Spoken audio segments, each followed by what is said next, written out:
Mesdames, Messieurs, chers collègues, notre collègue Isabelle Pasteur, première adjointe, va procéder à l'appel. Rémi Détang. Présent. Isabelle Pasteur présente. Moulay Gélal. Présent. Catherine Gauzy. Présent. Philippe Schmitt. Présent. Sandrine Mutin. Mario Luchin, excusé, pouvoir à Catherine Gauzy. Patricia Bonneau. Valentin Niaourou. Kéra Bouziane Laroussi. Kamaï Souvent-Lazy. Annette Malaclay, excusée, pouvoir à Patricia Bonneau. Saturnin Aonou, excusé, pouvoir à Isabelle Pasteur. Denis Ruet, excusé, pouvoir à Sophie Pantier. Evelyne Préoni-Vincent. Sylvain Boulogne. Hicham Elkret. Véronique Bachelard. Céline Froidureau. Sophie Pantier. Moussa Bamba, excusé, pouvoir à Kamaï Souvent-Lazy. Noélie Bengeli, excusée, pouvoir à Sandrine Mutin. Joseph Thomas. Naïma Comblonge. Benoît Milot. Virginie Dos Santos. Sébastien Canquer, excusé, pouvoir à Benoît Milot. Raymond Minguet. Lucia Sassilotti, excusé, pouvoir à Raymond Minguet.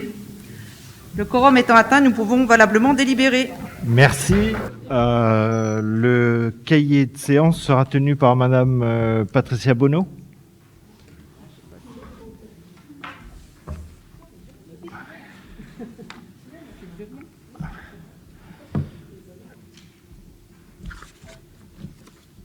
Voilà. Avant de commencer l'ordre du jour de ce conseil municipal, je voudrais rendre hommage à notre ami Michel Chenu, dont nous avons appris le décès le 13 janvier dernier.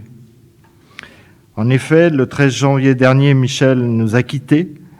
Vaincu par la maladie, il rejoint son épouse Ghislaine, disparue il y a moins d'1 an.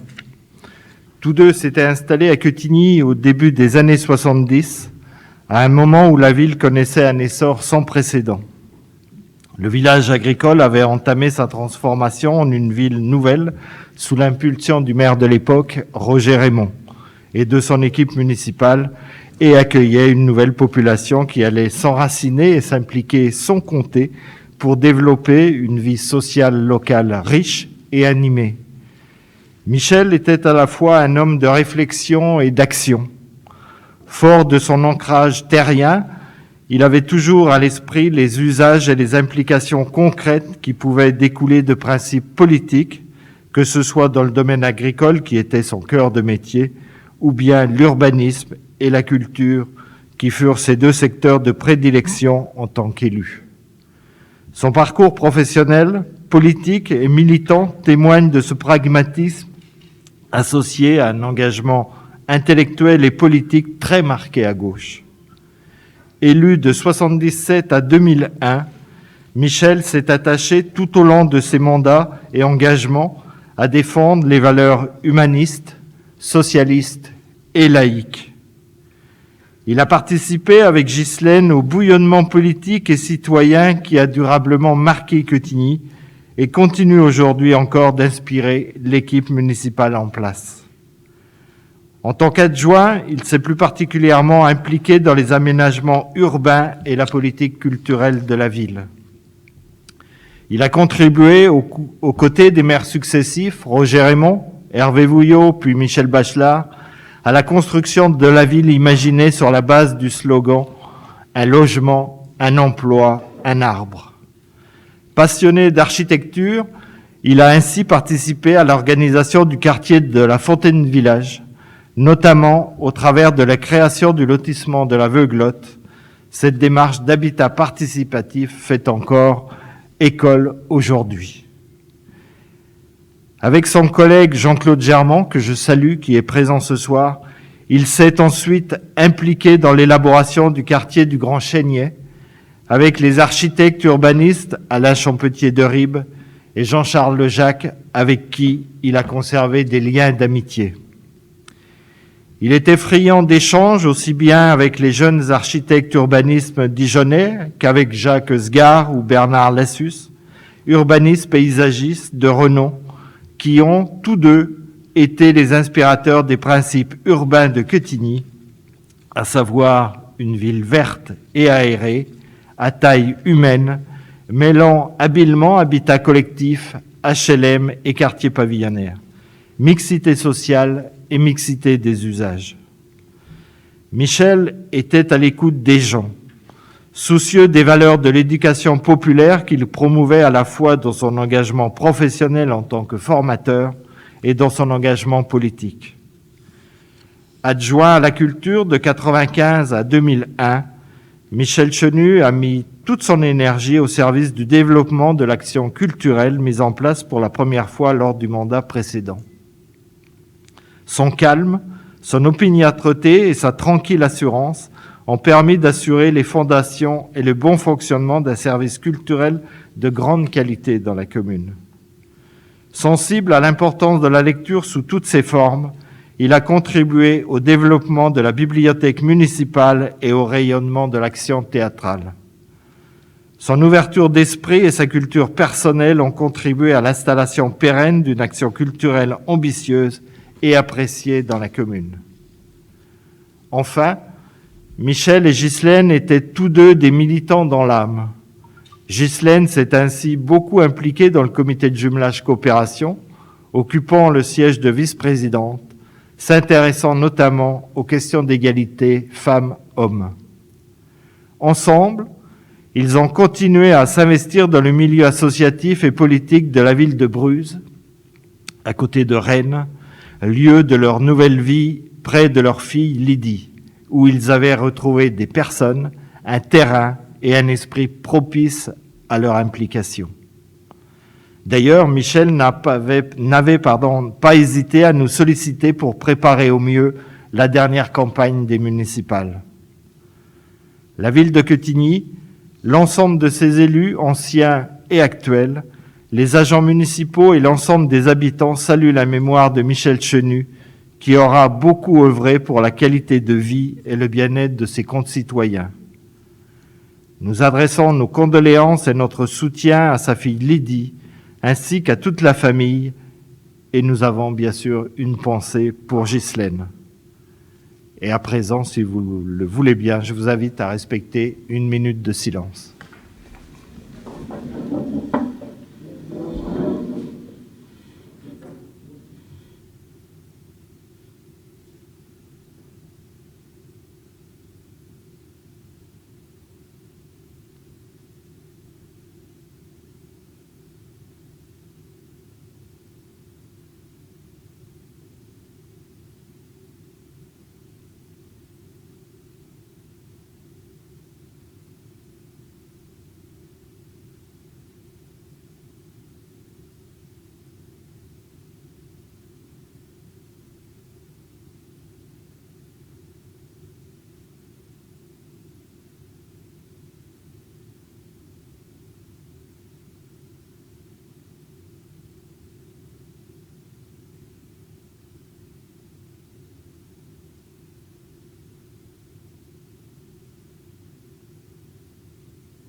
Je vous remercie.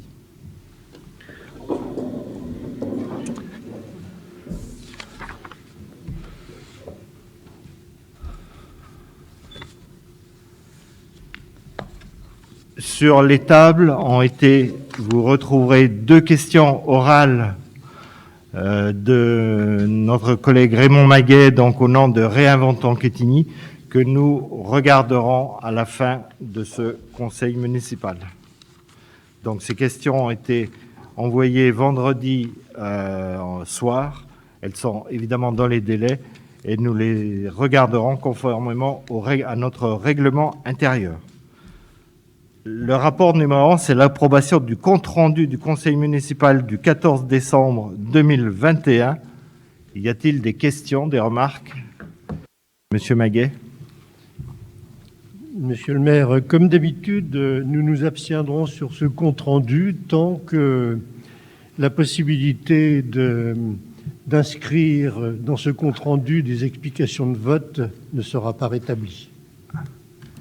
Merci, et je vous répondrai effectivement une fois de plus que ce travail, nous l'avions fait en début de mandat, il n'a pas été possible de le poursuivre, et c'est pour cela qu'effectivement, aujourd'hui, nous sommes revenus à la forme première. Donc, je soumets à votre approbation, qui est d'avis de voter contre, de s'abstenir. Donc, et vous votez pour Madame Sassilotti également. Donc, 6 abstentions. Je vous remercie. Rapport numéro 2, c'est la convention d'occupation des locaux au 1 boulevard de la Motte à Quetigny par la Caisse d'allocation familiale de la Côte d'Or. C'est un deuxième avenant et c'est notre collègue Catherine Gauzy qui nous le présente. Merci, Monsieur le maire.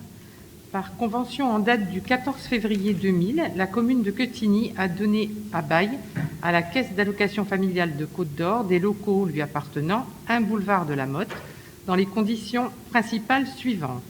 Affectation, antenne de gestion de la CAF décentralisée à Quetigny, durée 3 ans renouvelable par tacite reconduction, entretien et réparation donc courante à la charge de la CAF, loyer annuel 179 121,42 francs, soit 27 306,88 €, fonction de l'annuité supportée par la ville au titre de l'emprunt contracté pour le financement du coût global de construction de l'immeuble, ainsi que les charges afférentes au local. Afin de répondre à nouveau à ces besoins d'espace, la CAF a sollicité la réalisation d'une extension de 70 mètres carrés, acceptée par délibération du conseil municipal en date du 13 décembre 2005. Le loyer a par conséquent été modifié par avenant à compter du 1er mars 2006 sur la base du coût prévisionnel des aménagements nouveau égal à 213 480 €, conformément au terme de la convention initiale. Par courrier en date du 28 juillet 2021, la CAF a informé la ville que le pôle habitat, logement et familles vulnérables serait relocalisé à Dijon et qu'elle quittera les locaux de Quetigny début 2023. L'échéance du bail en cours étant fixée au 28 février 2022, afin de ne pas le renouveler pour 3 années consécutives, il est donc nécessaire de mettre en œuvre un nouvel avenant avec une date d'échéance au 31 janvier 2023. Hormis ce terme, les autres conditions du bail resteraient inchangées, notamment le montant du loyer actuel de 36 181,95 €. Il est donc proposé au conseil municipal d'approuver les termes de l'avenant numéro 2 à la convention de location en date du 14 février 2000 entre la commune de Quetigny et la Caisse d'allocation familiale de Côte d'Or, dont le projet figure en annexe 1, et d'autoriser Monsieur le maire à signer l'avenant numéro 2. À savoir que la provenance des allocataires était donc sur la ville de Quetigny, bien sûr, mais également Crimolois, Bresset, Magny-sur-Tille, Saint-Apollinaire, Sennecey-les-Dijon, Mirbeau et Neuilly, et qu'ils recevaient uniquement sur rendez-vous. Et de ce fait, donc, nous allons travailler avec eux pour qu'ils aient une permanence au guichet unique, afin que nos habitants ne soient pas pénalisés par ce déménagement. Merci. Y a-t-il des questions, des remarques, Monsieur Maguet? Oui, je n'ai pas très bien entendu la fin de ce qu'a dit Madame Gauzy. On recevait des gens, la CAF recevait des gens? La CAF recevait uniquement par rendez-vous, oui, des gens qui venaient donc des communes que j'ai énumérées, et uniquement par rendez-vous. Donc, par conséquent, en tenant une permanence à guichet unique, nos gens ne seront pas impactés par ce déménagement. C'est des personnes qui avaient déjà un suivi. Elles ne venaient pas à l'improviste, entre guillemets, je dirais. Mais effectivement, nous avons travaillé avec la CAF pour qu'une permanence soit mise en place, de façon à ce que ce soit la CAF qui vienne et pas les personnes qui aillent à la CAF à Dijon ou ailleurs. S'il n'y a pas d'autres interventions, je soumets à votre approbation, qui est d'avis de voter contre, de s'abstenir. Donc adopté, je vous remercie. Rapport numéro 3, c'est la vente à la SCI implicite d'une parcelle cadastrée à M370, impasse des Charrières, et c'est notre collègue Philippe Schmitt qui présente. Merci Rémi.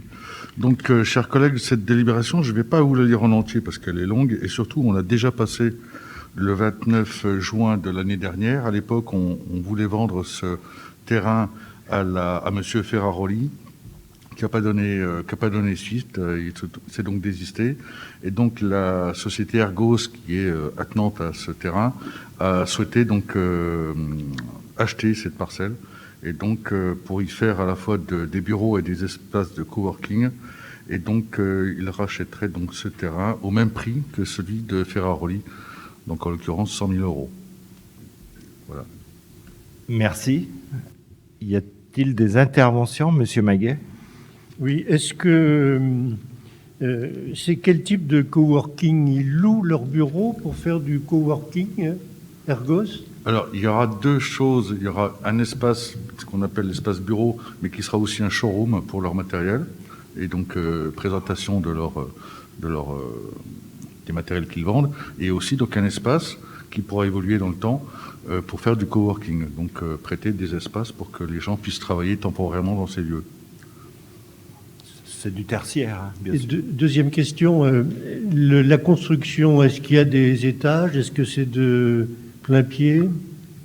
Alors, pas de projet? Aujourd'hui, il n'y a pas de projet précis sur ce bâtiment, donc je peux pas vous répondre précisément. Mais ce sera un étage maximum.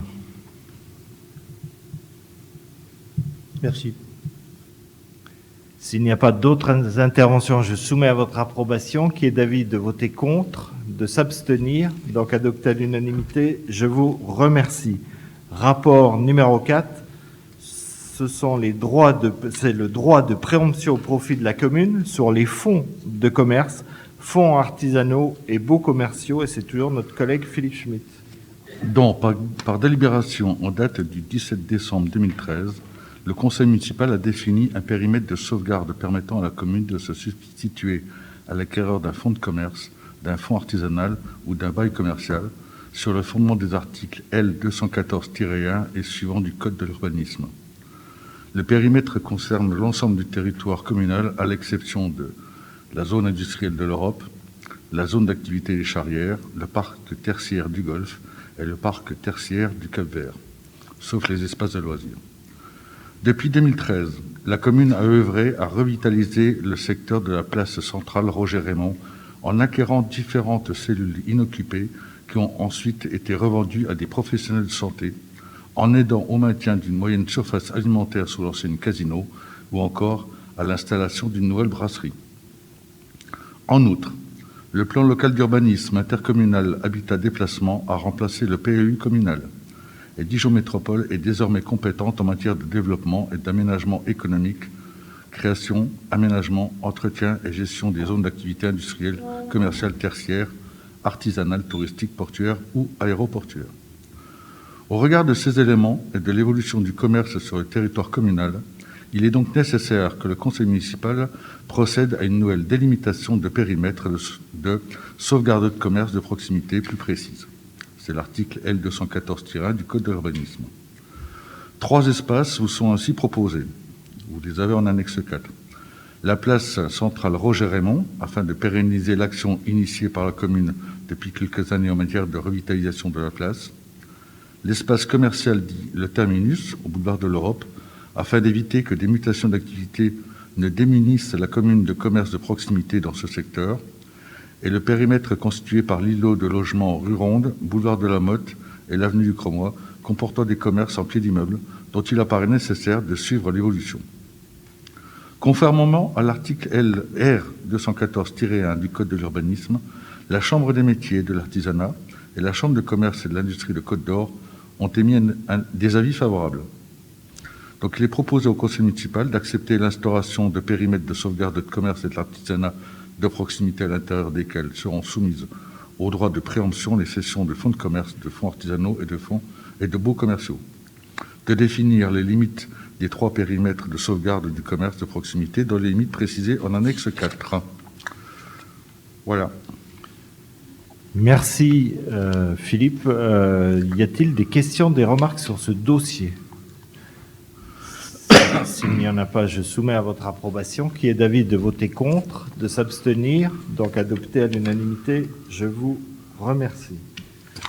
Rapport numéro 5, c'est notre collègue Isabelle Pasteur pour la mise en place d'une redevance d'occupation du domaine public pour les trottinettes électriques en libre service.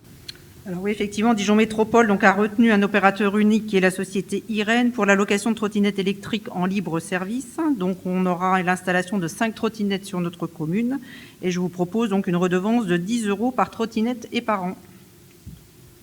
Merci. Y a-t-il des questions, des remarques? Monsieur Maguet? Je trouve que c'est peu.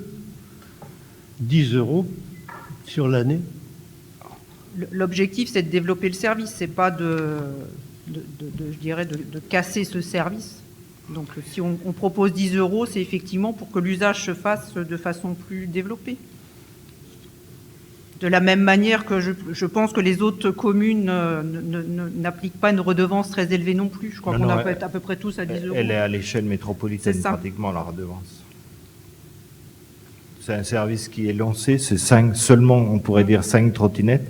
Nous ne connaissons pas l'importance du marché, d'ailleurs, en sachant que ces trottinettes, elles serviront peut-être lorsque les personnes viendront en tram. À partir de là, elles prendront la trottinette pour aller chez elles. Et voilà, le service fera le besoin. S'il n'y a pas d'autres interventions, je soumets à votre approbation, qui est d'avis de voter contre, de s'abstenir. Donc, adopté à l'unanimité, je vous remercie. Rapport numéro 6, ce sont les tarifs 2022 pour le multi-accueil, la maison de l'enfant Maria Montessori. Alors, effectivement, les tarifs, nous les avions adoptés en conseil municipal du 14 décembre. Par contre, la CAF a révisé le montant plancher au niveau de son barème national. Donc, le montant plancher est fixé maintenant à 712,33 € contre 705,20 €. Donc, il nous faut le repasser en délibération. Merci. S'il n'y a pas d'intervention, je soumets à votre approbation, qui est d'avis de voter contre, de s'abstenir, donc adopté à l'unanimité. Je vous remercie. Rapport numéro 7, dans le cadre du plan France Relance, c'est l'aide à la relance de la construction durable, contrat de relance du logement entre l'État, Dijon Métropole et la commune de Quetigny. Alors, effectivement, l'État a initié un nouveau dispositif de relance de la construction de logements dans le cadre de France Relance et dans la continuité des travaux de la commission Rebsaben, donc pour la période 2021-2022. Ce soutien aux maires bâtisseurs constitue une reconnaissance de l'investissement des élus locaux en faveur de l'intérêt général que représente le logement de nos concitoyens. Donc, l'aide financière de l'État s'élèvera donc à 1 500 € par logement primable. Ces subventions seront versées exclusivement aux communes. L'objectif global de production des logements donc, repose sur l'ensemble des logements individuels et collectifs autorisés entre le 1er septembre 2021 et 31 août 2022. L'objectif des logements primables, donc, c'est qu'ils sont éligibles. L'objectif de logement primable, donc c'est ceux qui sont éligibles les opérations sur 2 logements et plus et qui présentent une densité minimale de 0,8. Et cette démarche en faveur de la construction de logements s'inscrit pleinement dans les engagements sans faille que nous portons depuis plusieurs années à l'échelle de notre bassin de vie. Et la présente délibération a pour objet d'inscrire donc la commune de Quetigny dans cette contractualisation. Donc, il vous est proposé donc d'engager la commune de Quetigny dans le contrat de relance de logement ouvrant droit au bénéfice d'aide de l'État, d'approuver les dispositions du contrat dont l'objectif de production globale est de 153 logements sur la période considérée et présentant un potentiel de 149 logements primables, de dire que les recettes issues de cette contractualisation seront inscrites au budget 2022 et suivant de la commune, et on peut estimer, si on a 149 logements, donc à une recette de 223 500 €, et d'autoriser Monsieur le maire à signer tout acte nécessaire à l'exécution de ces décisions. Je voudrais juste compléter mes propos donc en faisant référence au 27e rapport annuel de la Fondation Abbé Pierre sur la situation du mal-logement en France. Il met en lumière une nouvelle fois une crise sociale massive touchant plus de 1 Français sur 5. 4 millions de Français sont mal logés, 12 millions de Français sont en situation de fragilité dans leur propre logement, 2,2 millions de ménages sont en attente d'un logement social et 5,7 millions de personnes subissent un effort financier excessif pour payer leur loyer. Face à cette crise sociale, il faut d'urgence réaffirmer la place centrale du logement et du logement social en particulier dans notre modèle sociétal.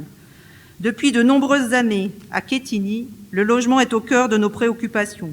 Nous avons élaboré nos programmes politiques dans le respect de l'accès au logement pour tous, avec une urbanisation maîtrisée. Nous pouvons que nous féliciter d'être accompagnés par l'État dans notre projet de construction de nouveaux logements. Cela conforte notre souhait d'accueillir de nouvelles familles. La construction de logements neufs contribue largement à l'attractivité de notre commune, mais également à l'amélioration du cadre de vie de nos habitants. Voilà pour moi. Merci. Y a-t-il des interventions? Monsieur Maguet. Oui, les 153 logements, où sont-ils? Pardon? Les 153 logements dont vous parlez à la fin de la présentation, Oui. où sont-ils? Alors, il y en a 125 qui correspondent au programme de Kaufmann & Broad. Il y en a 28 qui correspondent au programme d'Elitis. 24, pardon. Et le reste qui correspondent à un programme privé. Donc les 125, c'est bien ce dont il va s'agir lors d'une question orale à la fin. Tout à fait. D'accord. C'est bien ce que j'avais compris. Donc je peux faire mon intervention alors maintenant là. Vous avez raison de citer l'Abbé Pierre, la Fondation Abbé Pierre. Le plan de relance logement ne comprend pas que des aspects positifs, loin s'en faut, et surtout pas le volet qui nous concerne pour la proposition de contrat qui nous est faite aujourd'hui. Sur les 7 milliards d'euros prévus, 300 millions le sont hypocritement, soi-disant pour favoriser le logement durable, en fait pour favoriser la densification urbaine. On peut certes densifier là où l'urbanisme n'est pas très dense, ce qui n'est pas le cas pour notre ville, et encore moins depuis que vous avez décidé de bétonner un maximum notre cœur de ville. Tension du marché immobilier, voilà ce qui sous-tend la proposition qui nous est faite. Mais cette tension n'est-elle pas d'abord celle du logement social, où la demande est de loin la plus forte? Pas seulement pour les constructions nouvelles d'ailleurs, mais aussi pour les réhabilitations lourdes. Tension dans la métropole? N'exagérons rien. On y compte encore plus de 8000 logements vides. Mais elle risque en effet de devenir de plus en plus forte si l'on continue d'y entasser les habitants en vidant les campagnes. Le dernier recensement de l'INSEE indique près de 10% de logements vacants sur le département, soit près de 25 000 logements sur les 250 000 habitations principales, avec des taux qui dépassent les 20% dans nombre de bourgs ou de petites villes rurales. La région perd des habitants, mais les deux métropoles en gagnent. Toute une conception de l'aménagement du territoire que nous ne partageons pas. La priorité n'est certainement pas à la densification là où c'est déjà très dense. Et nous ne partageons pas l'aspect effet d'aubaine qu'induit la prime proposée aux communes sans aucune contrainte pour préserver la qualité de vie des habitants qui logeront dans ces quartiers densifiés. Nous ne voterons pas la proposition qui nous est faite. Elle est totalement contraire à notre conception d'un urbanisme respectueux de la qualité de vie des habitants. Certes, nous voyons bien l'avantage financier que la ville peut en retirer au moment où les dotations de fonctionnement de l'État se réduisent de façon drastique et encore aggravée par l'effet de seuil. La suppression de la dotation de solidarité urbaine en dessous du seuil de 10 000 habitants pour notre ville pousse évidemment à densifier encore plus.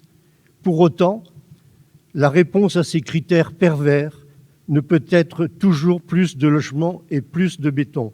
Nous nous abstiendrons sur cette proposition en disant qu'il ne s'agit pas de mal interpréter. Nous sommes effectivement contre cet aspect de la loi qui est pervers. Évidemment, ce sont des ressources pour la ville. Nous nous abstiendrons. Merci. Y a-t-il d'autres interventions?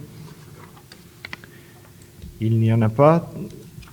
Monsieur Maguet, vous l'avez dit, c'est une conception d'un urbanisme que vous ne partagez pas.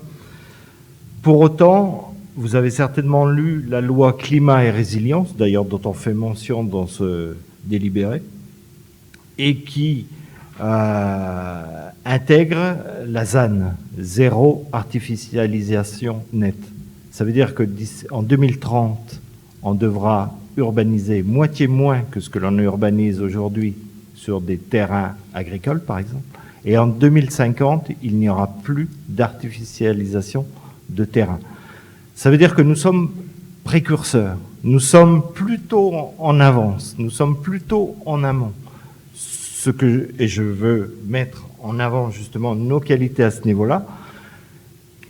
Dans le cadre de l'hommage à Michel Chenu, nous avons fait référence à la ville nouvelle. Effectivement, avec Roger Raymond, Bernard Lassus, d'ailleurs, les urbanistes parlent de chambres vertes. Les chambres vertes, elles sont toujours intégralement conservées.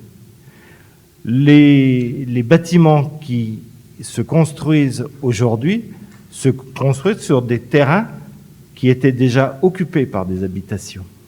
Donc les logements qui prennent jour n'ont pas pris de terres agricoles parce que justement nous avons rendu, vous le savez, nous vous l'avons déjà rappelé combien de fois, 50, 60 hectares à l'agriculture.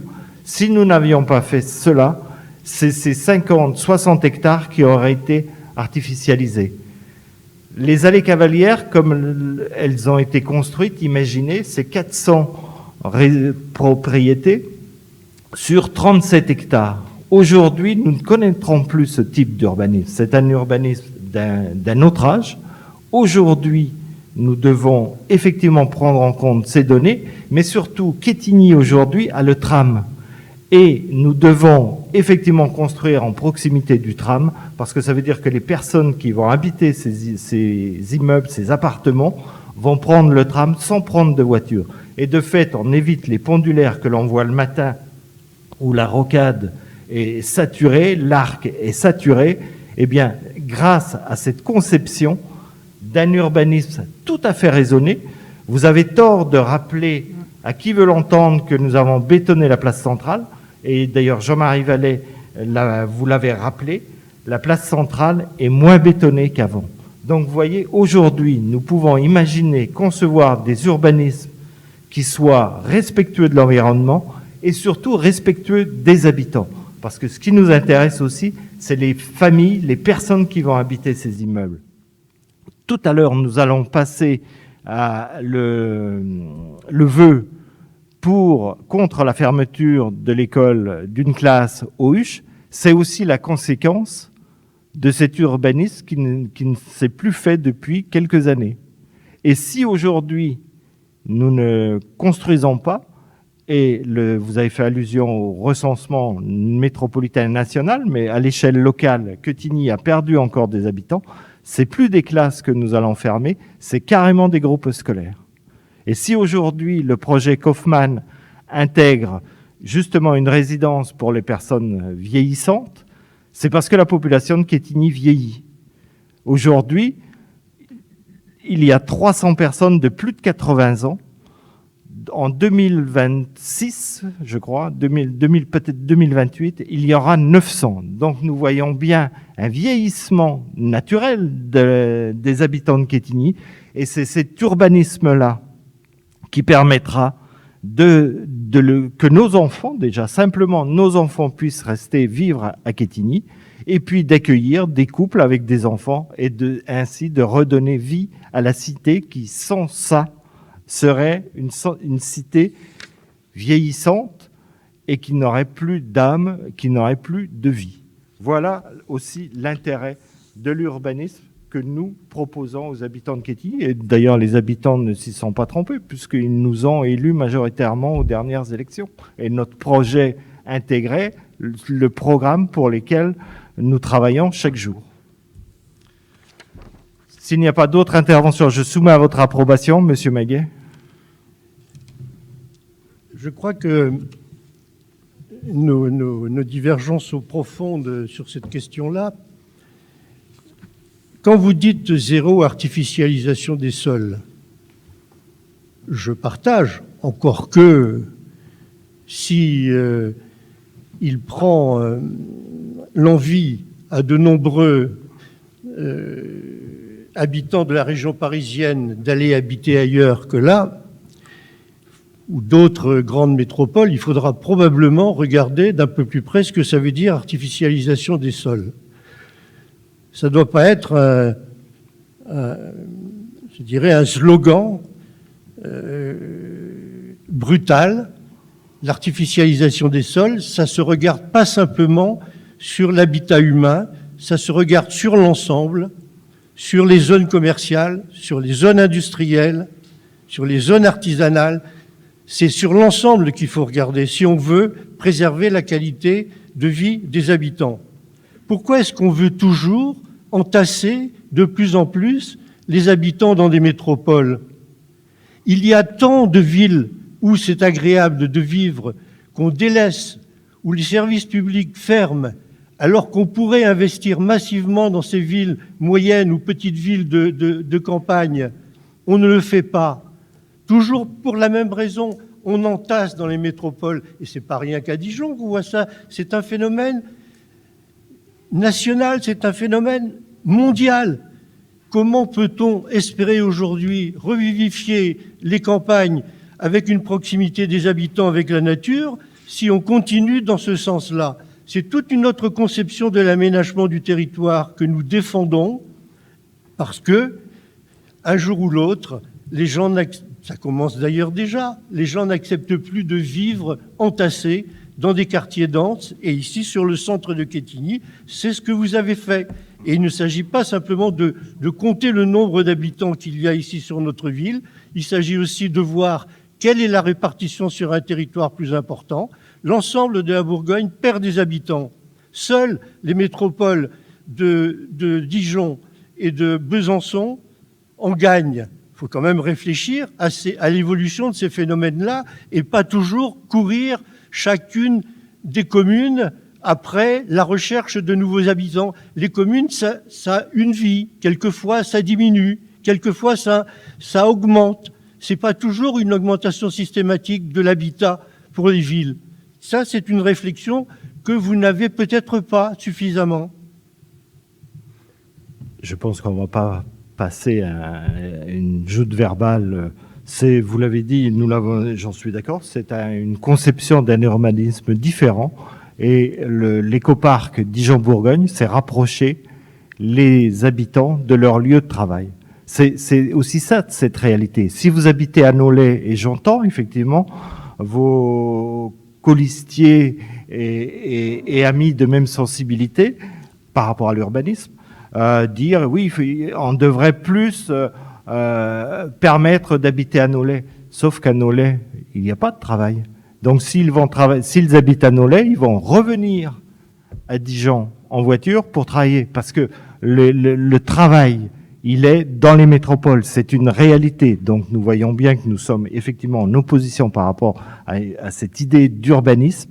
Les choses ont également changé. Le monde évolue. On parle de télétravail aujourd'hui. C'est pour ça que les espaces de coworking, c'est aussi une réalité d'aujourd'hui. Il y a 10 ans, 20 ans, 30 ans, on ne parlait pas d'espace de coworking. Donc c'est toutes ces adaptations-là à prendre. Et vous parliez des zones commerciales. Je vous rappelle qu'à Quetigny, la résidence intergénérationnelle vers Carrefour a été construite à la place d'un ancien magasin. Alors, permettez-nous aussi de travailler et d'intégrer ces données. Là, d'une certaine façon, nous avons réduit la zone commerciale. Et nous savons bien que les zones commerciales aujourd'hui doivent muter. Elles devront sans doute réduire également parce que le commerce a changé. Le e-commerce en 2021 encore a pris 15% de marché supplémentaire. Et ça, c'est une réalité. Donc, ce sont autant de questions à se poser et nous nous les posons et nous les traduisons concrètement par des projets. Et un urbanisme qui n'est pas densifié, et je terminerai là-dessus. La plus grande densité à Quetigny, c'est Place Centrale. C'est Place Centrale. Un urbanisme des années 70, et visiblement, ça ne pose de problème à personne. Donc, vous voyez. Je soumets à votre approbation, qui est d'avis de voter contre, de s'abstenir. Donc, 2 abstentions. Rapport adopté, je vous remercie.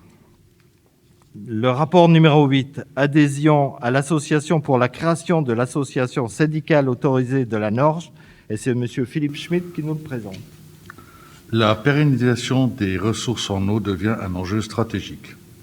Il est urgent et nécessaire de mener une réflexion sur la gestion de cette ressource essentielle, que ce soit en termes de limitation de la consommation d'eau potable et de stockage des réserves disponibles. Engagée donc date dans la défense et la préservation de l'environnement, la commune de Quetigny a naturellement été intéressée par un projet de création d'un bassin de rétention commun à divers usagers de l'eau. L'objectif serait de remplir une retenue lorsque la ressource est disponible, afin de diminuer les prélèvements en rivière et sur les réseaux d'eau potable. Sous l'égide de la préfecture et de la chambre d'agriculture, ce projet concerne 3 communes, Couternon, Chevigny, Quetigny, le centre équestre de Quetigny et 8 exploitations agricoles. Les volumes estimés de cette retenue seraient de l'ordre de 400 000 mètres cubes. De son côté, la commune de Quetigny estime ses besoins propres à 28 000 mètres cubes pour les espaces verts, les terrains de sport et également les jardins familiaux.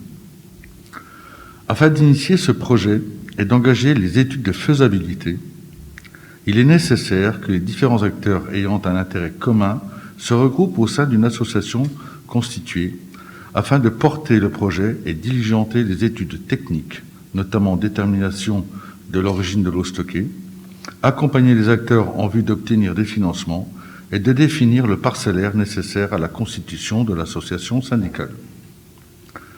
Cette étape est en effet le préalable nécessaire à la constitution ultérieure d'une association syndicale autorisée d'irrigation qui gérera le fonctionnement du bassin s'il est réalisé.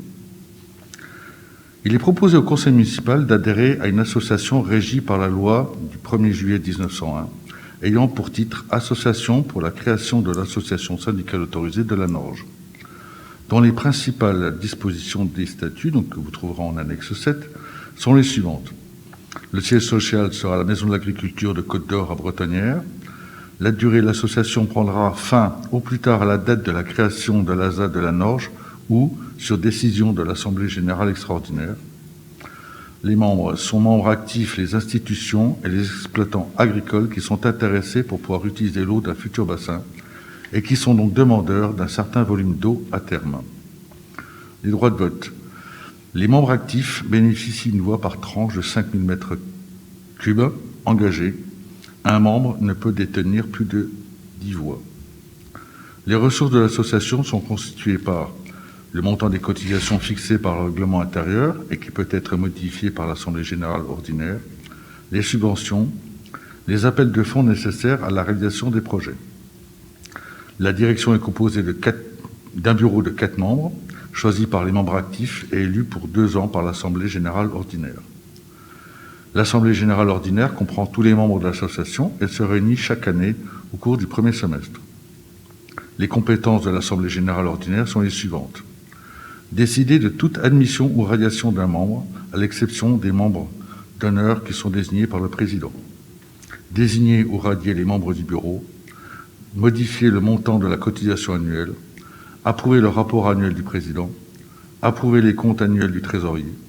Décider de tout engagement financier dès lors que le montant est supérieur à 5 000 € et appeler les appels de fonds en conséquence. Autoriser le président à souscrire un emprunt bancaire. Prendre toute décision qui ne relève pas des autres organes de l'association. Les conditions de vote. Les délibérations doivent être prises en présence des membres représentant au moins 66% des droits de vote de l'association. Droits de vote présents ou représentés. Les statuts sont complétés et précisés par le règlement intérieur en annexe 8, qui concerne notamment l'adhésion de l'association, les institutions de l'association, la charte des usagers, le règlement financier. La cotisation annuelle serait de 10 €. Chaque adhérent s'engage en outre à prendre en charge les frais engagés par les besoins du projet selon la règle suivante. Volume engagé par adhérent divisé sur le volume total multiplié par le coût du projet. Il est proposé au conseil municipal d'approuver l'adhésion de la commune à l'association pour la création de l'association syndicale autorisée de la Norge et ce conformément au projet de statut et règlement joint en annexe 7 et 8 pour un volume d'eau prévisionnel de 28 mètres cubes, d'autoriser le règlement de la cotisation annuelle fixée à 10 € dans le cadre des crédits ouverts annuellement au budget, et d'autoriser Monsieur le maire à signer tous les documents nécessaires à l'adhésion. Donc cette délibération, elle est assez complète, je pense que vous l'avez tous compris. On est bien sur une association qui est là pour faire des études. Hein, on fait de la faisabilité. Aujourd'hui, c'est un projet qui date depuis au moins 4 ans, parce que les agriculteurs, et on les connaît tous sur Quetigny et Chevigny, ont des besoins en eau. On a même un agriculteur bio que l'on connaît bien, qui nous a dit si dans 5 ans, vu ce qu'il se passe au niveau changement climatique, c'est-à-dire les 2 sécheresses qu'on a eues et les perturbations l'année dernière, si dans 5 ans il n'a pas de solution, il arrête. Il a été très clair. Pour lui, l'eau, c'est vital. Aujourd'hui, on a Promit, qui a le verger bio. On a un autre projet un peu plus haut, derrière Promit. Pour savoir qu'on en avait parlé en commission à une époque, on avait les Restos du Cœur qui voulaient donc s'installer là, et parce qu'il n'y avait pas de ressources en eau, ils ont dû partir. Ils n'ont pas pu s'installer. Donc ce projet, c'est un projet qui est important. Aujourd'hui, on est sur une phase d'étude. Peut-être que ça ne se fera pas, parce que les terrains ne s'y prêtent pas, parce que les surfaces sont trop grandes, etc. Il y a différents aspects. Il faut aussi que l'eau, ça soit de l'eau qui arrive naturellement dans le bassin, donc il y a aussi ça à regarder. Donc aujourd'hui, on vous propose d'adhérer à cette association qui va faire des études de faisabilité. Je suis prêt à répondre à toutes les questions. Merci pour cette présentation complète, on pourrait dire, mais y a-t-il des questions, des remarques? Monsieur Maguet?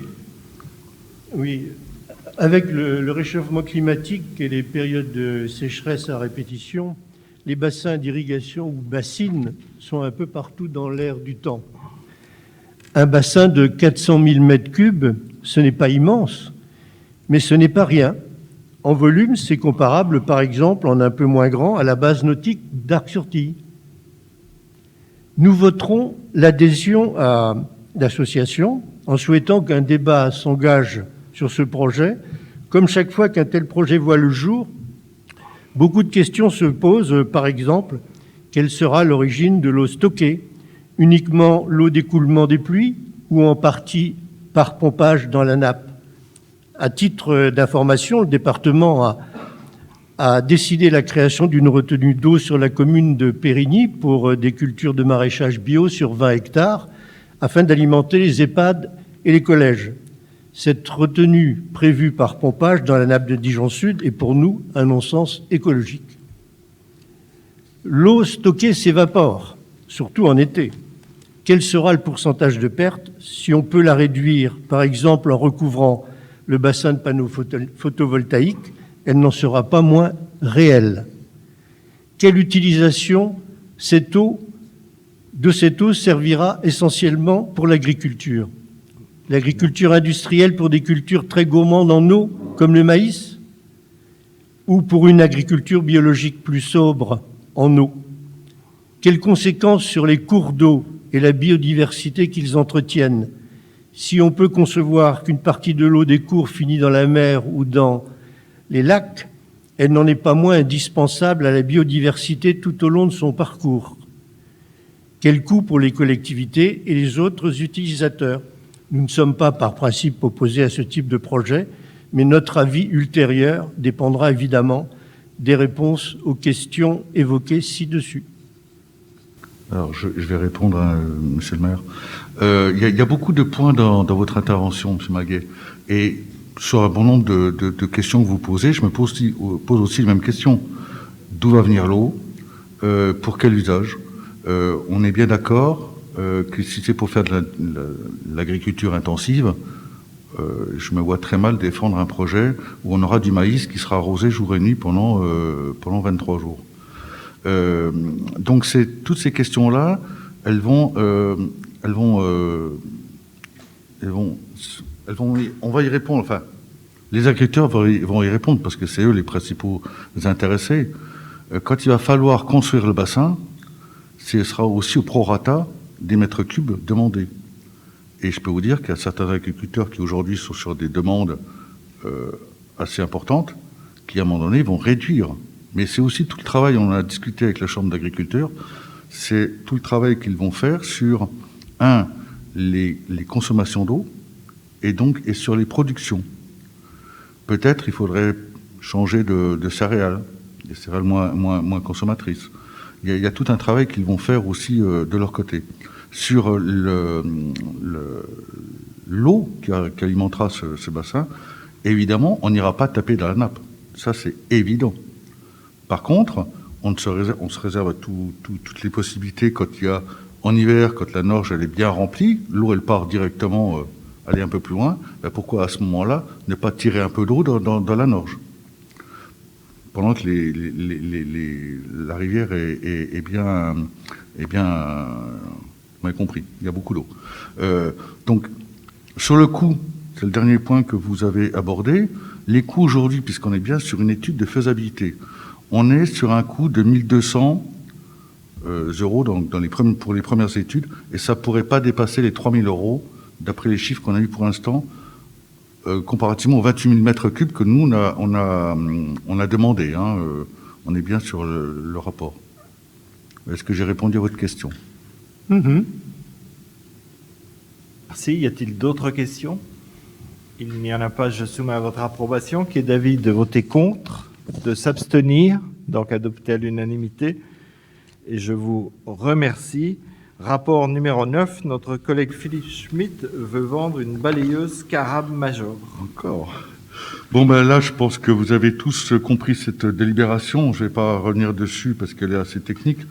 On avait donc une balayeuse qui, lors du transfert, a été transférée à la métropole.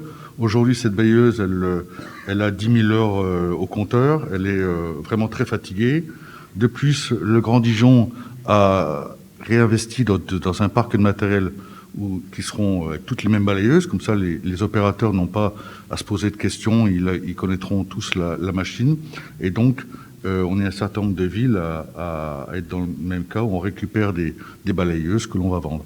Donc aujourd'hui, on va la vendre aux enchères et on a fixé le prix minimum à 10 000 euros hors taxe. Voilà. Merci. Y a-t-il pas des acheteurs, mais des personnes qui veulent poser une question, des remarques? Il n'y en a pas. Je soumets à votre approbation, qui est d'avis de voter contre, de s'abstenir, donc adopté à l'unanimité. Je vous remercie.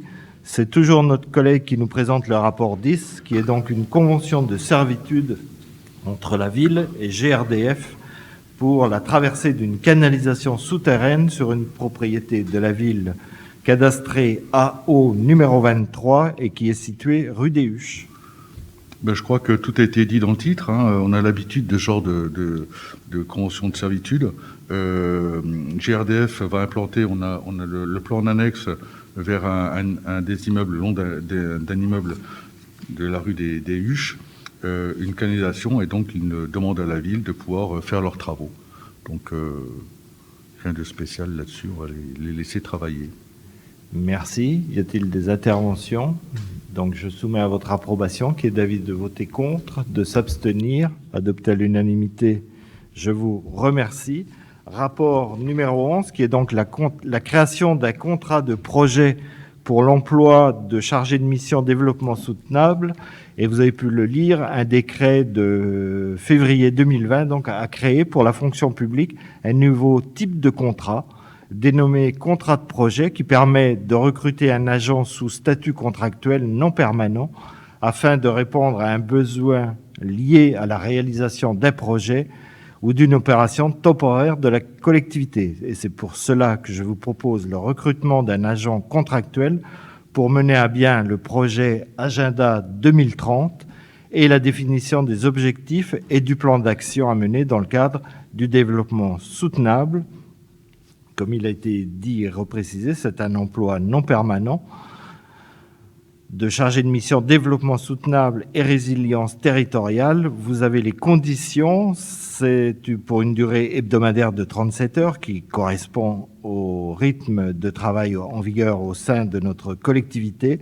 Le recrutement, il se fera en catégorie A ou B pour une durée avec un renouvellement non compris qui ne pourra excéder 6 ans.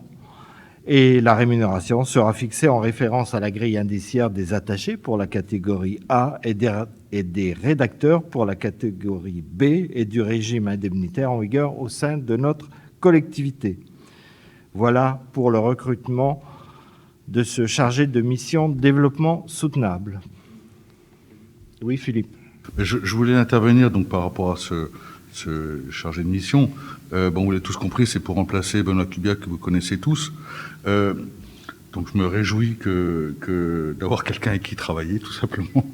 Mais surtout, de rappeler que là, c'est un nouveau contrat qui est un peu barbare, mais de rappeler que quand Benoît est embauché, son premier contrat, c'était un contrat de 3 mois.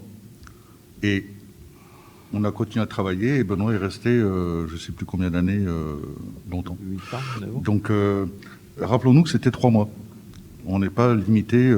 Après, je dirais, cette personne fera son chemin au sein de la collectivité, développera d'autres capacités. Sa première mission, évidemment, ça sera l'agenda 2030. Et puis après, il y aura d'autres missions parce qu'il y a beaucoup de choses à faire dans le développement soutenable dans la ville de Quetigny. Voilà ce que je voulais dire. Merci. Y a-t-il des interventions, Monsieur Maguet? Oui, je me pose la question, pourquoi est-ce qu'on n'embauche pas un titulaire et qu'on embauche un contractuel? Après tout, sur l'agenda 30, son travail va durer 6 ans. Et au bout de 6 ans, soit on le lourde, soit on le passe en contrat à durée indéterminée. C'est ça la loi. Donc je me dis que finalement, les besoins dans ce domaine des collectivités territoriales sont quand même des besoins permanents. J'avoue que je préférais que ça soit quelqu'un qui soit embauché en tant que titulaire, même si ça met un peu plus de temps pour le recrutement. Je comprends très bien que les modalités de recrutement des non-titulaires sont plus rapides que celles des titulaires, mais enfin, voilà. En plus, je vois pas très bien l'interrogation sur la catégorie A ou B. Ce qui détermine la catégorie, c'est quand même le besoin en qualification que la collectivité exprime. S'il faut une qualification de tel niveau, on embauche en catégorie A ou en catégorie B. Là, j'avoue que je ne comprends pas très bien l'hésitation. Merci, Philippe, tu veux répondre? Sur la catégorie, je ne peux pas répondre parce que je sais pas dans mon domaine de compétences, mais sur la volonté d'avoir un CDI, hein, on va parler comme dans l'industrie, on a tous envie d'avoir un CDI. Benoît, quand il a commencé, il a commencé, je te dis, avec un contrat de 3 mois, après il a eu un contrat d'1 année ferme, et puis après il a eu 3 ans, puis après il est passé en CDI. Donc, je dirais tout est ouvert, il n'y a pas de fermeture. Après, c'est aussi les personnes, elles n'ont pas forcément envie de rester pendant des années, surtout quand on est dans le développement durable, il y a tellement de choses à faire et tellement de possibilités, et on le voit à travers Benoît Cubiac, hein, qui est parti à Besançon et qui maintenant est reparti ailleurs. Les personnes n'ont pas forcément envie de s'installer pendant 15 ans à Quetigny. Donc il faut aussi respecter ça.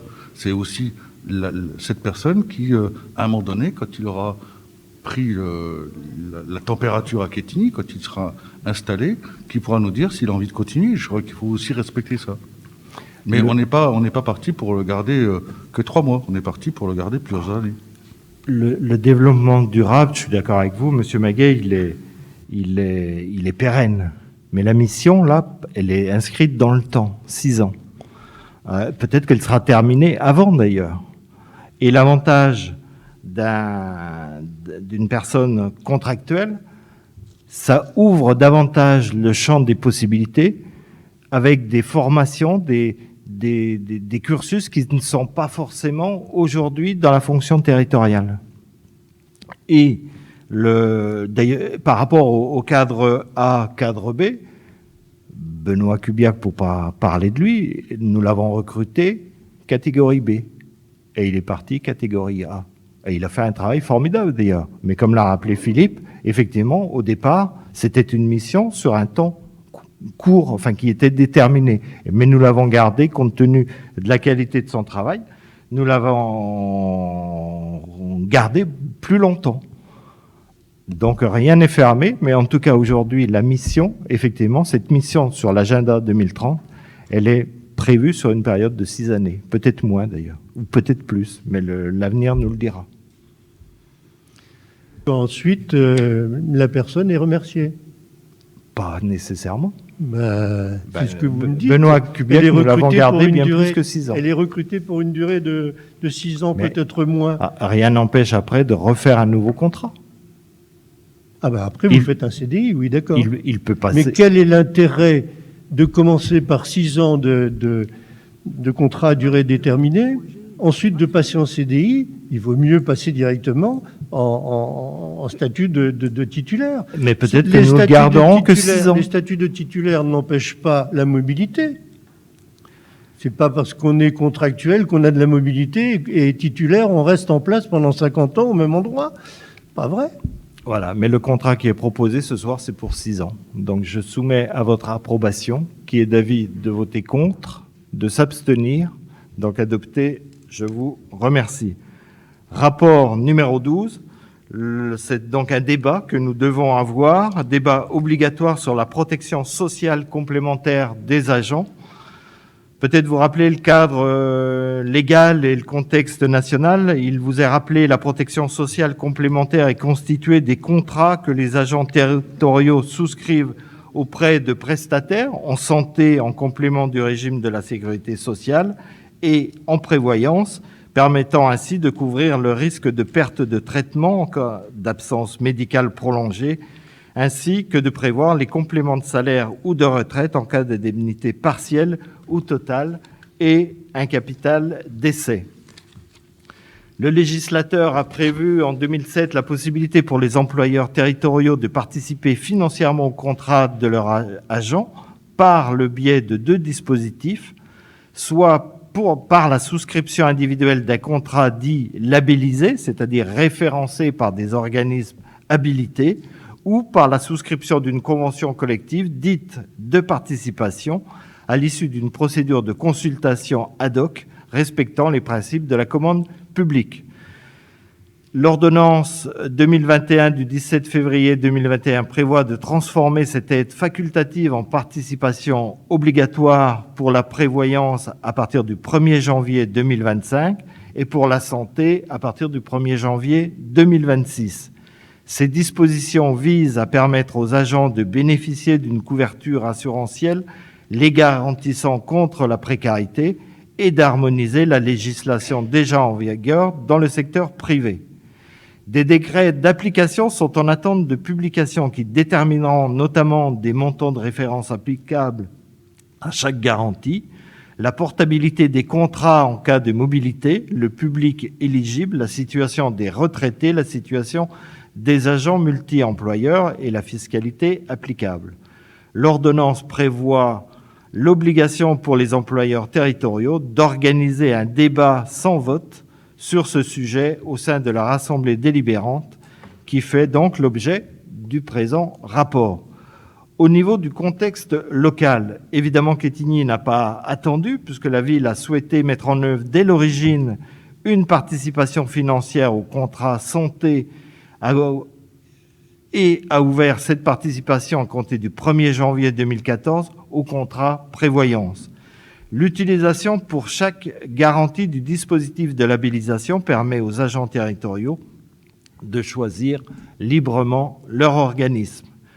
La participation santé, qui a été revalorisée au 1er avril 2019 afin de compenser l'augmentation des cotisations demandées par les mutuelles, est actuellement établie selon les dispositions suivantes, avec une participation mensuelle à hauteur de 30 € pour les agents de catégorie C, de 22,50 € pour la catégorie B et de 15 € pour la catégorie A pour la modulation sociale. Pour la modulation familiale, pour le conjoint ayant droit, c'est 15 €, avec un enfant ayant droit, 15 € et 2 enfants et plus ayant droit, c'est 22,50 €. Ce qui fait qu'effectivement, la participation maximum possible pour un agent peut ainsi atteindre 67,50 € par mois.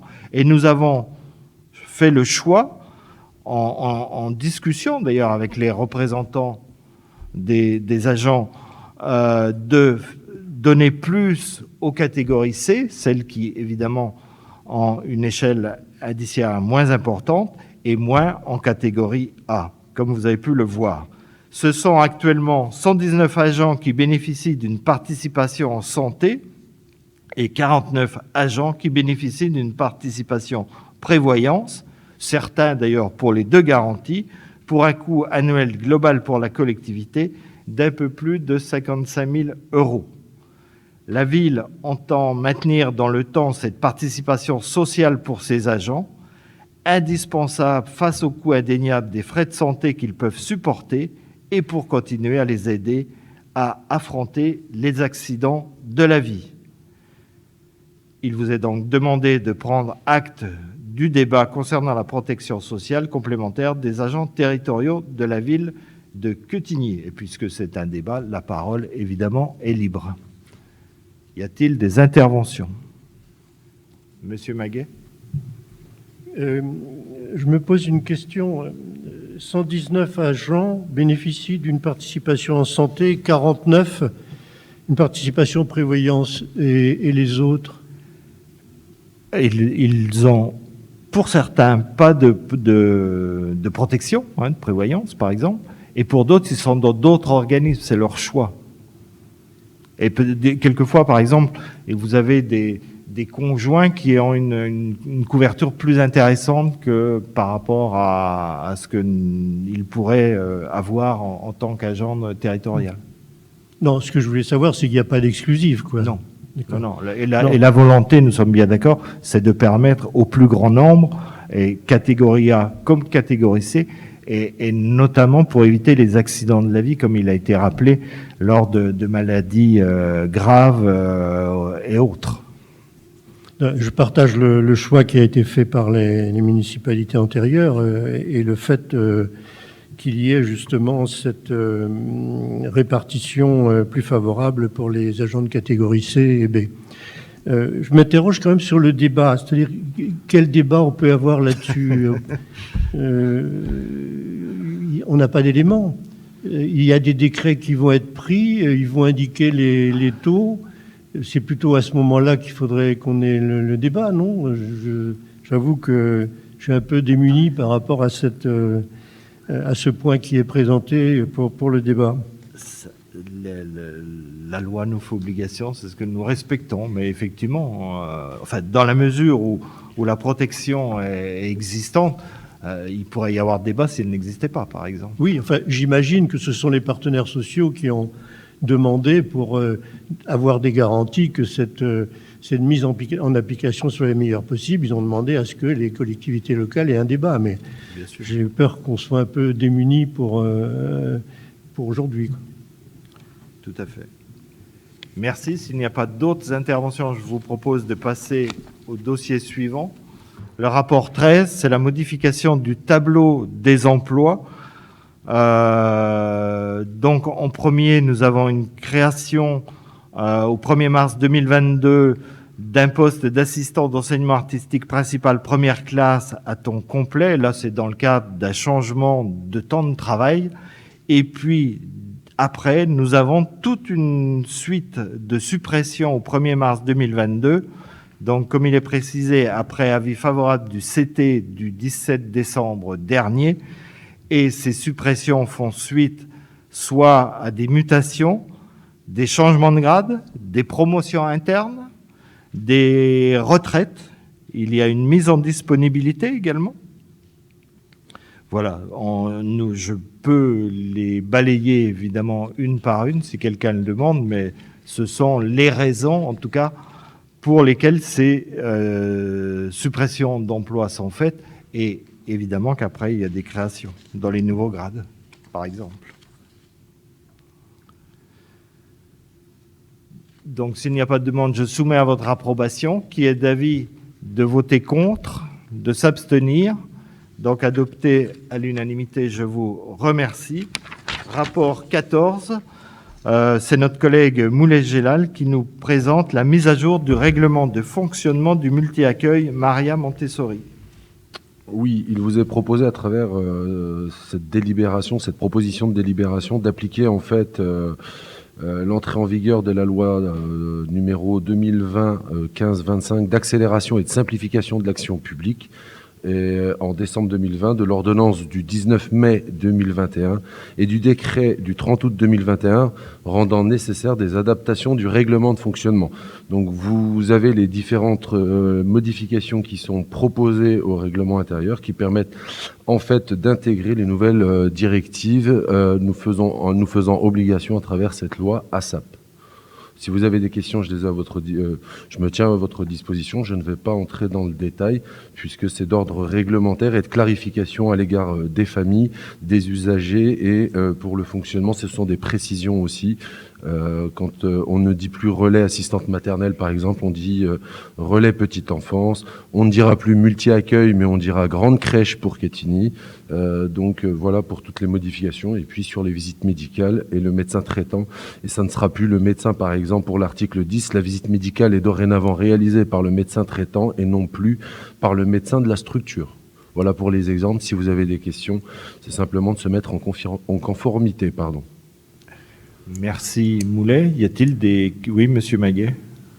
Oui, on s'est un peu interrogé sur le changement du médecin.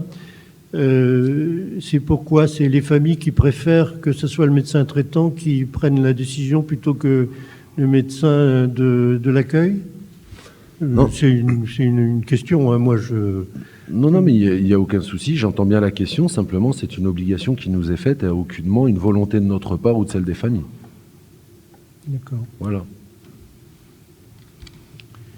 Merci. Je soumets à votre approbation. Qui est d'avis de voter contre, de s'abstenir. Donc, adopté à l'unanimité, je vous remercie. Rapport numéro 15, c'est l'adhésion au réseau francophone des villes amies des aînés. Et c'est notre collègue Catherine Gauzy qui nous le présente. Alors oui, en 2005, donc, l'Organisation mondiale de la santé lançait un vaste projet international sur l'identification des balises de développement des communautés à l'égard de leur adaptation au vieillissement des populations.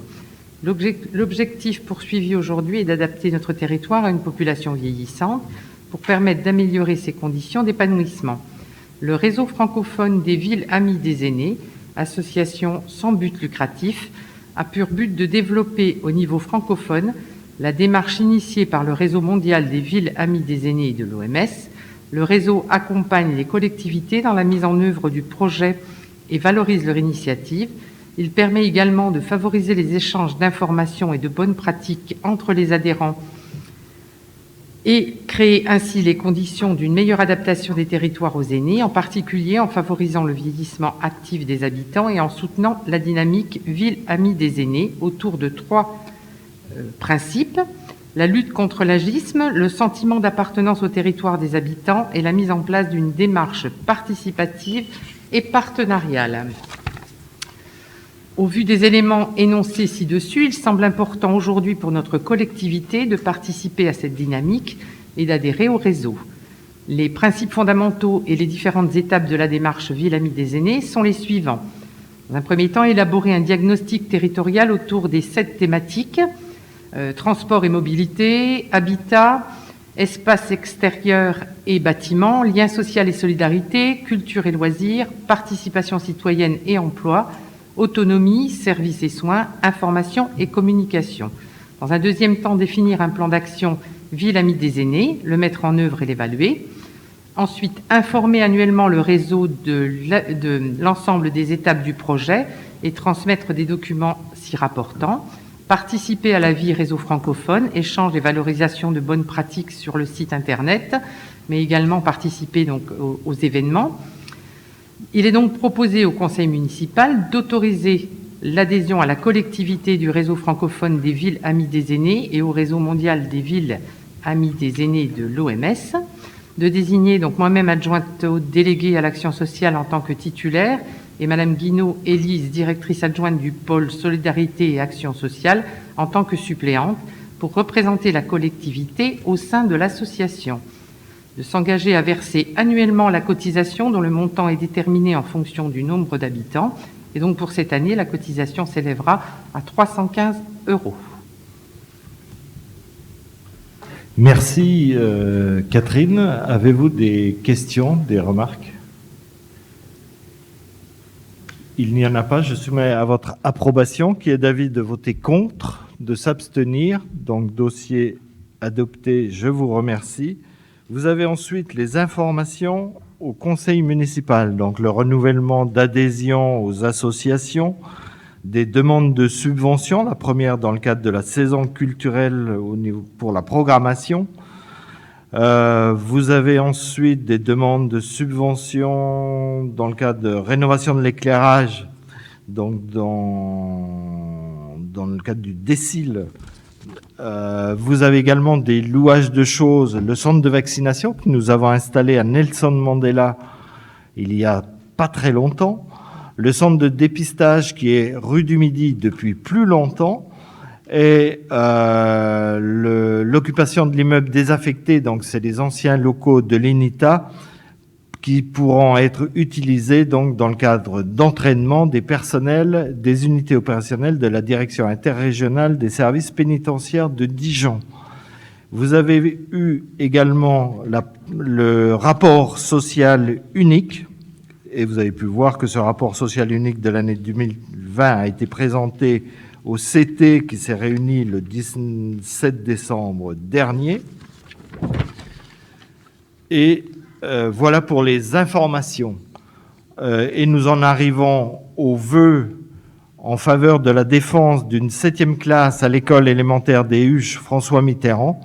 C'est notre collègue Moulet-Gélal qui va nous le présenter, mais vous rappelez la procédure. Auparavant, je dois vous demander si vous êtes d'accord pour que ce vœu soit examiné. Donc, pour que ce vœu soit examiné, qui est d'avis de voter contre, de s'abstenir.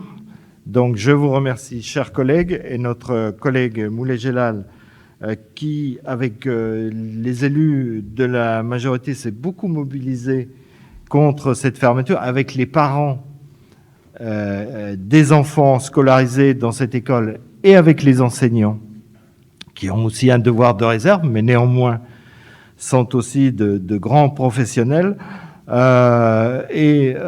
Notre collègue Moulet, avec des parents, a été reçu cet après-midi par un directeur adjoint de Madame la Dazen, où il est ressorti avec une fermeture qui est suspendue jusqu'au mois de juin, en tout cas, et qui sera réexaminée en juin. Néanmoins, il ne nous faut pas baisser les bras.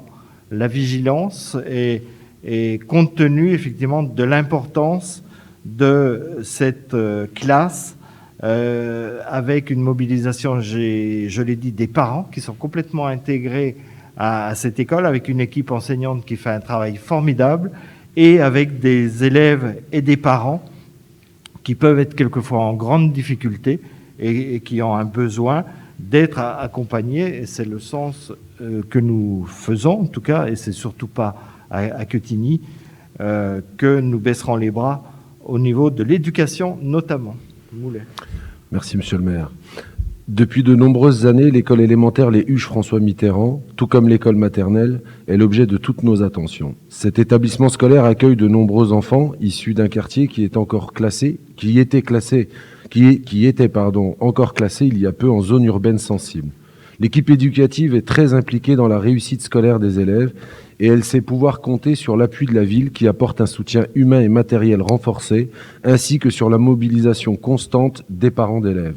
Les interventions importantes du RASED, 24 élèves suivis en CP et CE1, et du programme de réussite éducative entièrement financé sur le budget communal qui accompagne 24 familles du groupe scolaire, illustrent à la fois notre volonté commune d'offrir les meilleures conditions d'apprentissage aux élèves, mais aussi le niveau élevé et grandissant des besoins en matière d'accompagnement des familles et leurs enfants. Les résultats des évaluations nationales pour les CP sont un autre indicateur significatif de cette situation préoccupante. L'équilibre est donc très fragile et précaire.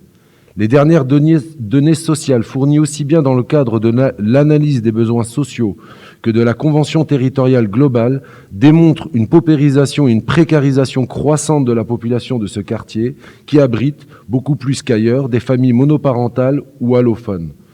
Celles-ci, potentiellement plus fragiles, demandent un soutien plus important. Et nous ne devons pas négliger non plus toutes les conséquences sociales, éducatives et psychologiques directement liées à la pandémie que subissent de plein fouet les familles, ainsi que la fatigue qui en résulte pour les équipes éducatives. Ce constat globalement très inquiétant démontre la nécessité d'un engagement collectif pérenne pour continuer d'assurer les missions de service public dans de bonnes conditions. Or, à la rentrée dernière, cette école a déjà dû faire face à la suppression du dispositif « plus de maîtres que de classes », en partie compensée par l'ouverture d'une 7e classe. Aujourd'hui, nous découvrons avec stupeur et désarroi l'intention de l'Éducation nationale de fermer une classe à la rentrée prochaine. L'école passerait ainsi à 6 classes, ce qui porterait la moyenne à 24,5 élèves par classe. Cette décision, si elle est confirmée, n'est tout simplement pas acceptable et n'est absolument pas à la hauteur des enjeux sociaux et éducatifs. Elle est de nature à saper tous les efforts réalisés jusque-là, l'éducation étant l'un des piliers historiques de l'action municipale. Elle nous paraît d'autant plus incompréhensible que les effectifs ont augmenté depuis la rentrée, passant de 146 élèves à 157 élèves, et que 190 logements vont être livrés cette année et en 2023 dans le cadre du projet Cœur de Ville, dont 114 T3, T4 et T5. Or, l'école élémentaire des Huches François Mitterrand sera l'établissement de secteur pour ces nouveaux logements. Par conséquent, nous, élus du conseil municipal de Quetigny, en concertation étroite avec les parents d'élèves, demandons instamment à l'Éducation nationale de revoir sa décision de fermeture de classe et ainsi de maintenir à 7 le nombre de classes de l'école élémentaire les Huches François Mitterrand à la rentrée prochaine.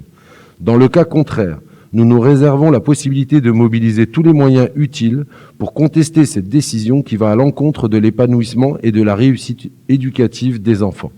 Il est à rappeler que aujourd'hui, à 19h, lorsque nous étions au rectorat avec des collègues et les parents d'élèves, nous avons eu l'information en direct qu'il y avait une mesure suspensive, donc nous n'étions plus sur une fermeture définitive, mais simplement suspension, ce qui ne veut pas dire que l'affaire est gagnée, ce qui nous oblige à une mobilisation permanente et à une attention permanente.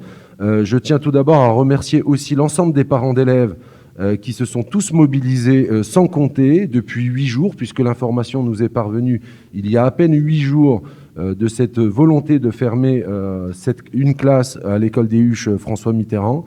Et en tout cas, tout le monde a su se mobiliser, tant les services municipaux, les élus qui ont pu se rendre disponibles en fonction aussi de leur agenda, puisque les informations, nous les avions qu'au compte-gouttes pour pouvoir nous mobiliser.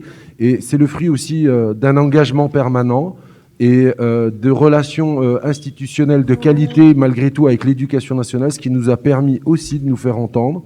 Mais rien n'est gagné encore une fois, et restons vigilants d'ici juin, et un recomptage aussi en août. Donc voilà, en tout cas, le cadre de la présentation. Et ça reste fragile, et ce n'est pas le moment.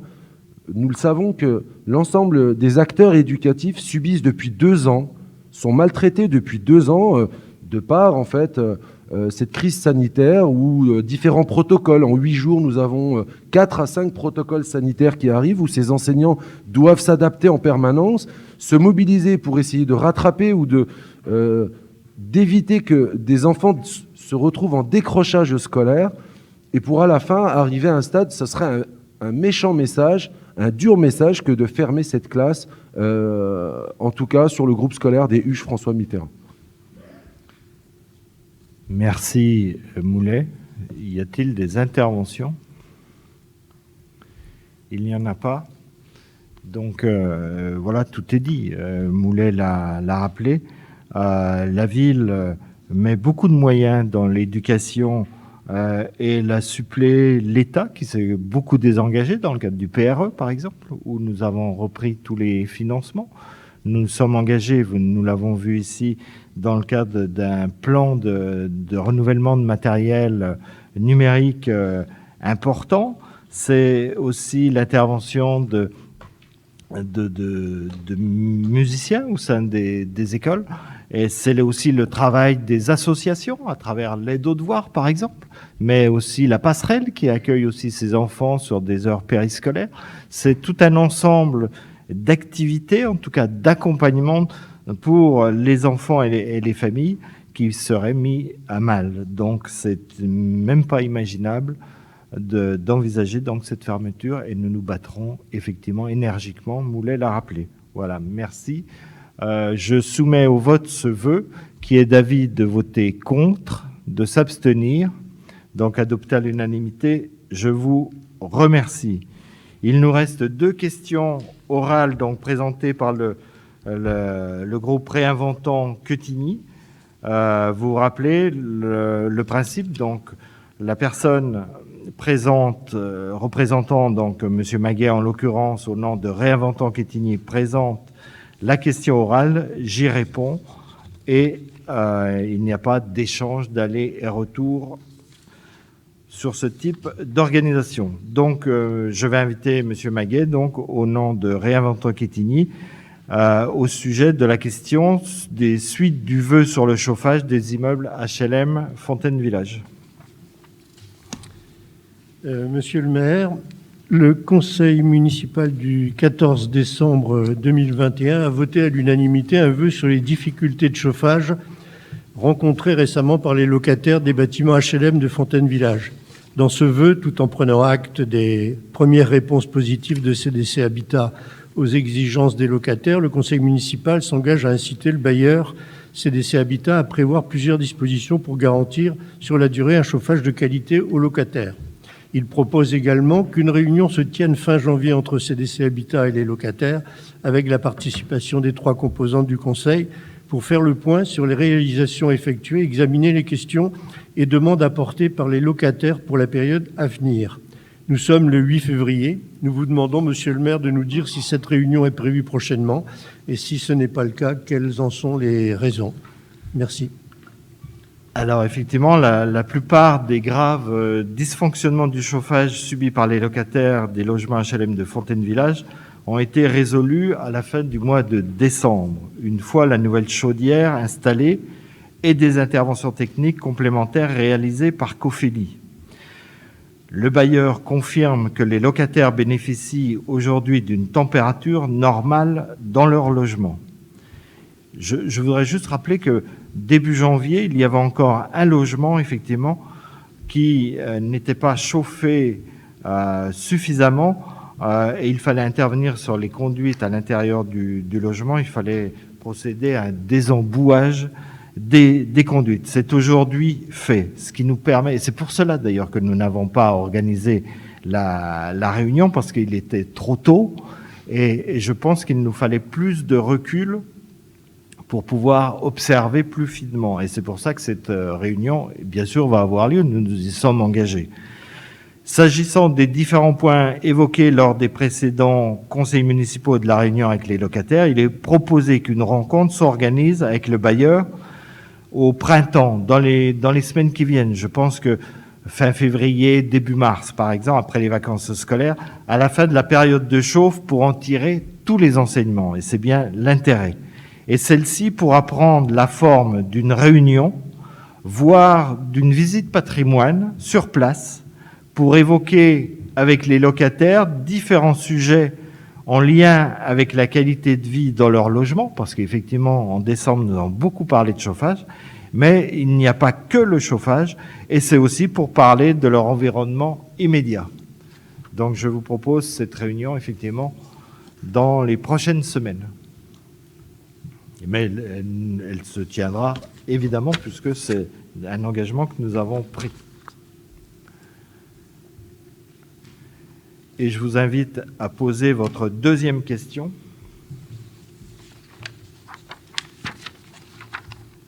Alors, les propos sont un peu vifs. J'étais en colère quand j'ai écrit ça. Et comme j'avais peu de temps avant de remettre ça dans vos services, j'ai laissé le texte comme ça, donc il sera lu comme il est écrit. Monsieur le maire, nous avons été stupéfaits d'apprendre par le bien public qu'une résidence senior devait être construite au 32 rue Ronde. Les terrains occupés aujourd'hui par les locaux d'une ancienne ferme et 2 maisons récentes ont été vendus par leurs propriétaires à la société Kaufmann et Broad pour y construire une résidence de 125 logements sur un espace d'environ 4000 m², enfin 4500 m² en fait, au total, en bordure de l'îlot A de l'opération Cœur de Ville. Si cela s'avère exact, je suppose que ça l'est parce que le permis de construire qui est affiché devant le 32 le dit, plusieurs questions se posent. Pourquoi le conseil municipal a-t-il été tenu dans l'ignorance de cette acquisition et de ce projet immobilier ?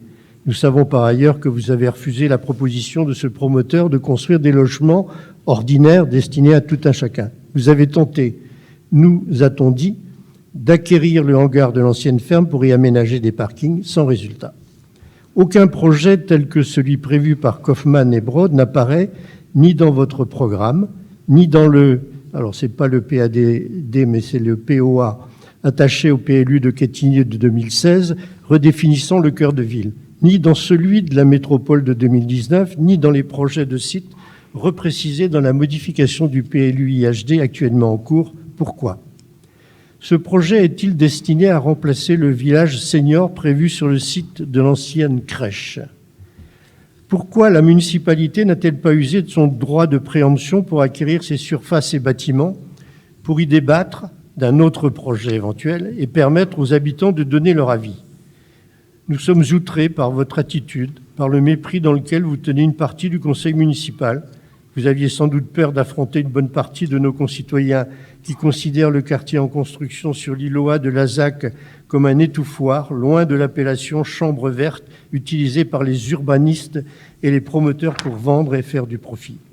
Laissez faire et accepter, le permis de construire a été accordé, un projet de 125 logements accolé à un étouffoir de 160 logements en plein cœur de ville, sans en informer les membres du conseil et les habitants de notre ville, en dit plus long sur vos pratiques antidémocratiques que vos discours et proclamations sur la démocratie participative. Pour terminer, qui a vraiment pris la décision de laisser faire en catimini ? Vous seul, votre majorité, ou M. Rebsamen, dont on connaît dans ses rapports ou ses interventions sur le logement la prédilection pour la densification qu'il dit heureuse ? Vous étiez très en colère. Au-delà de nos visions en matière d'urbanisme, et même si vous étiez très en colère, je trouve que vous avez bien peu de considération pour notre travail, notre éthique aussi, et puis notre vision de la démocratie. Nous avons été stupéfaits d'apprendre par le bien public pourquoi le conseil municipal a-t-il été tenu dans l'ignorance.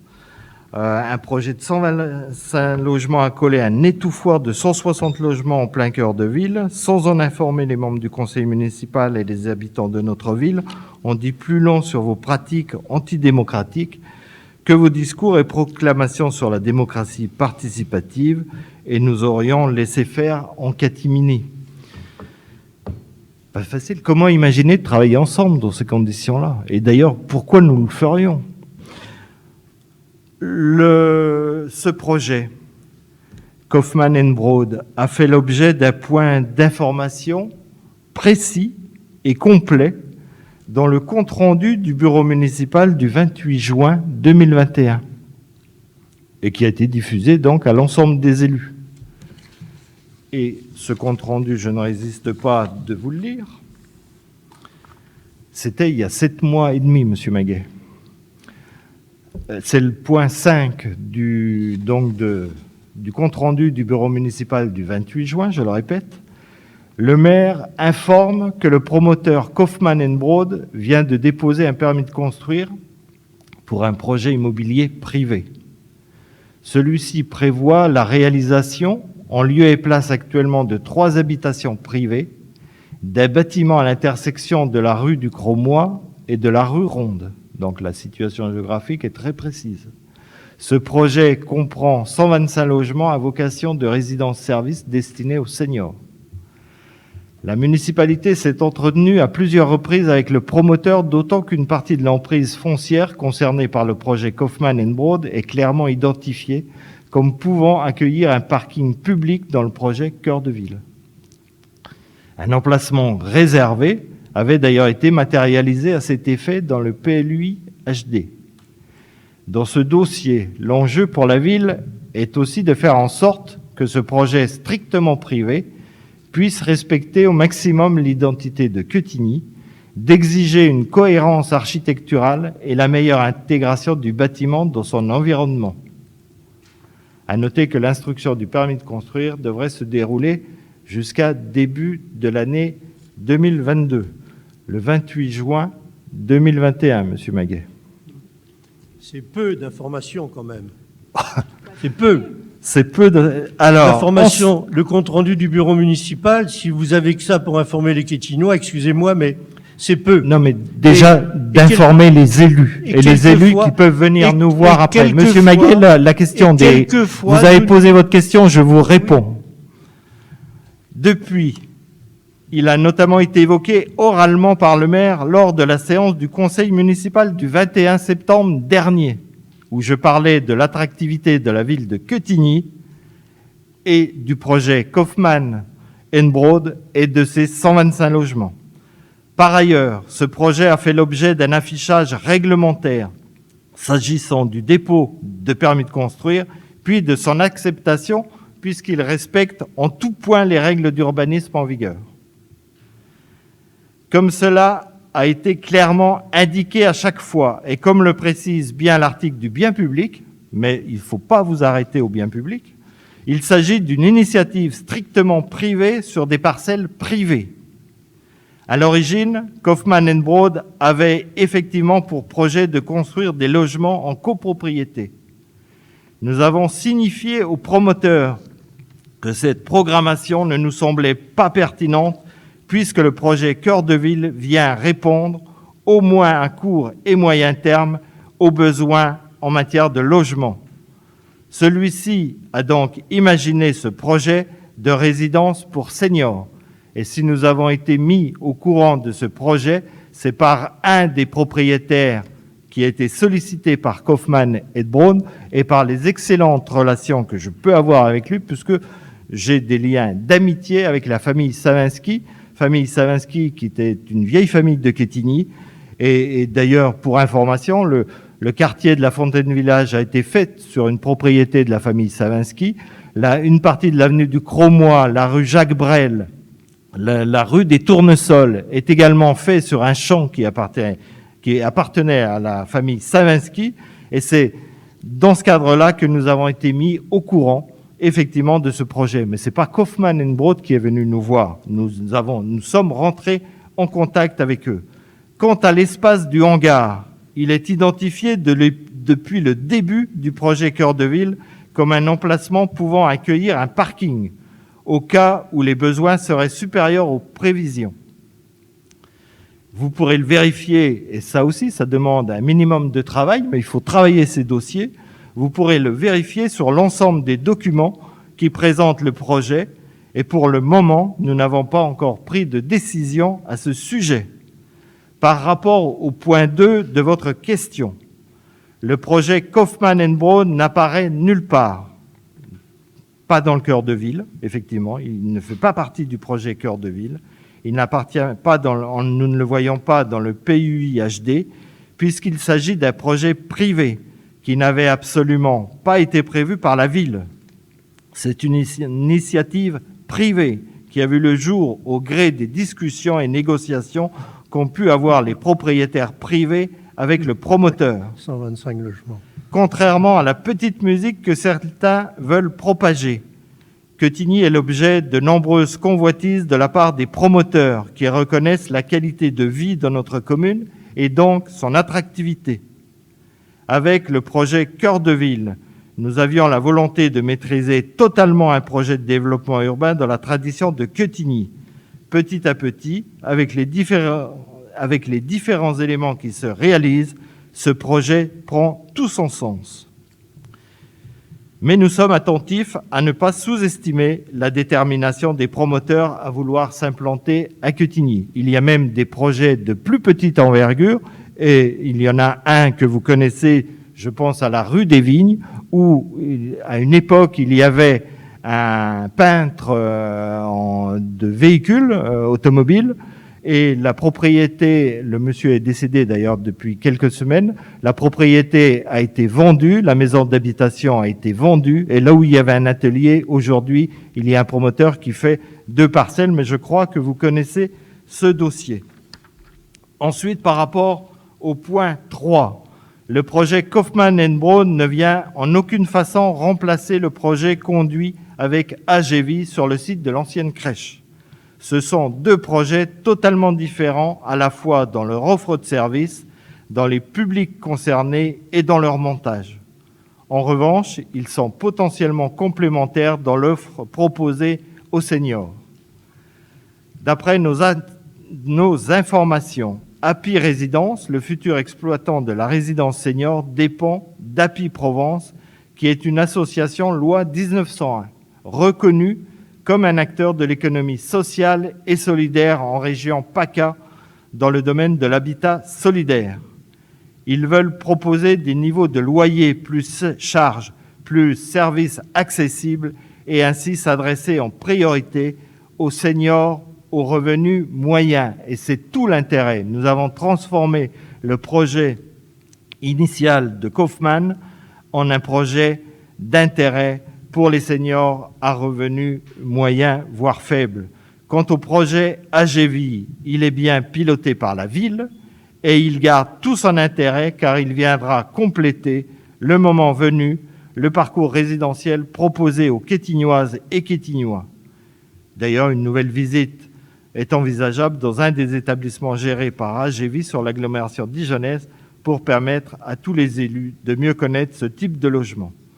Par rapport au point 4, la municipalité n'a pas usé de son droit de préemption car la ville n'avait pas de projet prévu sur ce site.